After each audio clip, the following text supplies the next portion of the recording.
What if you're 93% wrong? Hi, I'm Ed Riggins, but most people just call me Riggo, and welcome back to Thoughts for Thursday. As I look back on decades of having some pretty good success as a deal maker, it is unsurprising to notice that relationships and money are the two things that fascinate me the most. Another way of saying this might be that I'm fascinated by the places where the qualitative and the quantitative intersect. Today, I want to talk to you about one of those places.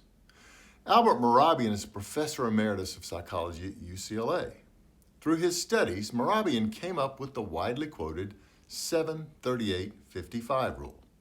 He discovered that when people are talking about their feelings and attitudes, words account for 7%, tone of voice accounts for 38%, and body language accounts for 55%.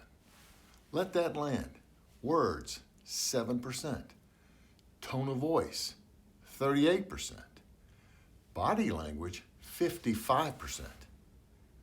Next time you're going back and forth via text or email with someone and it seems like things may be going south, I am begging you to pick up the phone. Next time you're on the phone with someone and it seems like things may be going south, I am begging you to get in your car or get on a plane or at a minimum get on a video call to at least have the opportunity to straighten things out. We ignore this 7-38-55 rule at our peril. I was interviewing a young man to come to work with me several years ago. This happened a long time ago and I still remember the scene. I was sitting at the second table on the right at the OK Cafe in Atlanta. I explained to this young man that there will be months and months where you will make no income while you build your commercial real estate brokerage practice. I asked him, "Are you okay with that?" In his words, he said, "Sure." But with his hand, he was nervously thrumming the table.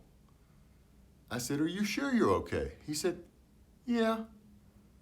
I said, "Look down at your hand."